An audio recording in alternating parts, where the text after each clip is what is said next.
Europe Beyond Access Digital Insight, Laila White, Spain, and Kate Marsh, UK, artists and curators. Part of the Europe Beyond Access International Laboratory Series. In this talk, filmed in Rovereto during the final phase of the laboratory they curated, Laila White and Kate Marsh share reflections on the full cycle, on their work with participants, and their approach to curatorship and leadership. Do you want to start? You can start.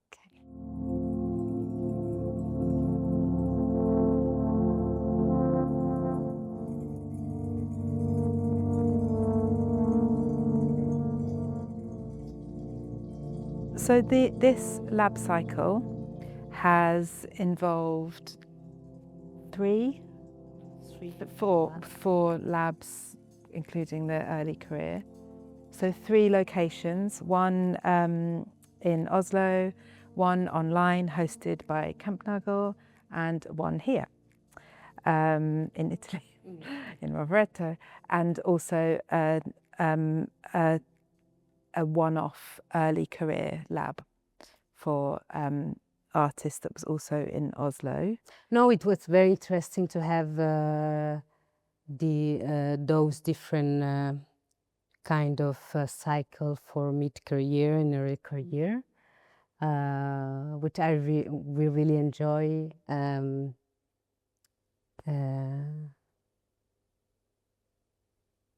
would not use leadering word, but I really enjoy to see the different perspectives and needs in both labs, because they were coming from different, how do you say, Different stages. It's different stages, and which is important, right? Because I think when we think about arts and disability as a sector, historically, I think there's kind of the opportunities aren't that diverse. So you are just a disabled artist. So it felt interesting to me to not separate, but to acknowledge that there are different stages of career, that there's progression. Yeah. That felt important. I feel like in a way that's not ours to speak to, because we weren't so much part of that, but they are in some way representative of the partners in EBA, so that geographically they come from different places, which is automatically interesting, because the experience of being a disabled dancer or disabled artist is really different in those places. Yeah, with different needs, with a desire to learn from the others, from us, and also for us as a curator, also we are learning about them, which is, I think, we never stop learning, because there is always something that we learn from them, you know? And I was very, very surprised about the desire to discuss, to see them, that they were in a safe place, that they can bring the words there and to discuss it without any filter, which is one of the most important, most interesting thing about this journey that we share with them. Yeah, I really agree with that. I think sometimes when we think about an artist lab, we think about practice and we think about choreographic tasks or more moving than talking, but there was a real appetite to speak. And I think once you create this safe place, there is a freedom to be, and there is no judgment. And that is one of the most beautiful picture that we could see in these labs. happening. I think that's something because I think one of the things that's happened in the invisible, in the unknown, is that there are these, and I'm so delighted about this, that there's these three meeting points for us and the artists on the lab. But Laila and I have had so many conversations over Zoom, on the phone, on WhatsApp messages, so we've also that learning has kind of been constant, and we spoke a lot, and we've worked hard to share our. I think really early on we realised that both of us wanted to challenge hierarchy or power, and we didn't really want to come into the space assuming that we had any knowledge that wasn't already in the room, but that just might be there in a different way. And actually, I think that's quite challenging. Would you agree that that's because that's the dominant way of doing things? So maybe there might have been some expectation early on from the artists, and also we're then with our own expectation. But I think that's really worked. How do we kind of flatten or smooth who holds the power in the space? And there's been a real fluidity in who's holding and who's being held. Yeah. Do you think that's right? Yeah.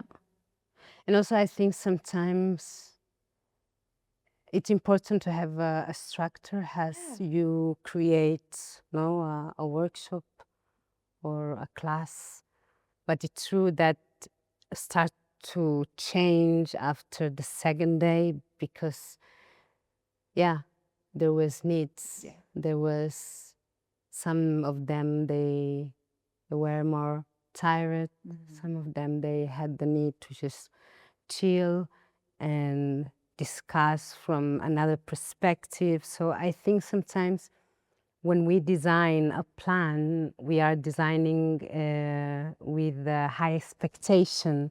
And then when you see that the expectations are going down, then you have to really redesign it while you are in the moment with them, in the in situ moment, in the present, and see, what is happening here. I think there's a feeling in many of the artists on the labs that they are, firstly, they're really busy, they're tired. I think they spend a lot of time advocating for themselves and each other, and a lot of time articulating what it is they do to people who don't necessarily understand what they do. And I think this space was suddenly like, you don't have to do any of that. So it's been quite a calm, quite a restful space, I think, because they haven't had to explain. Yeah. And I'm so glad that it was that. So I think there are some quite formal themes that we landed on because we thought they might be important, around leadership, around community, around crip theory. And so they were the themes that were perhaps more concrete, but then I think there are other themes that we didn't know that have emerged, maybe around rest, around collaboration, maybe proximity to each other, agency. And also there was a need to share their works with the rest, because they want to hear feedback, they want to just share and think what the rest of the artists thinks, and bring some how do you say, some feedback. Because I do think, and this is maybe I want to own this as my own thinking, I think often for disabled artists operating in the sector, much of our feedback comes from established non-disabled voices. And I'm not saying that's not valuable, but it's really valuable to make a space for peer feedback from other disabled artists. I think the most challenging thing it's as an artist, for me it was how I can bring this to the space without having pressure with myself. When you build expectation in your mind and you wanna this in here, then when you are here, you say no, this is not gonna be possible. So now you have to go out from your comfort zone and just a kind of improvise what it's happening. So this is what, for me, that was the challenging with the artists and with the day by day having the workshop. I liked what Diana said yesterday about actually when you have an idea to really try and carve out a space to allow that idea to grow, whether that's a creative idea or even just a thought, to give it space to, and then maybe share it with one or two other people. Just give it time to develop and to grow. Always there is a space to be without judgments, and just if you create this space, you can be. Yeah. No matter if you are disabled or not disabled. But I think it's very important to find this refuge or space to allow yourself to be and move. Yeah. And I think art is the answer of many things that we cannot say. Yeah. And that is what I can share with people. One thing that I've really enjoyed is that I think both of us are quite seduced by being in a space of not knowing, of what might happen. And I think that's that. So in a way, yeah, maybe that's the advice. Try and be in those spaces of possibility. Yeah.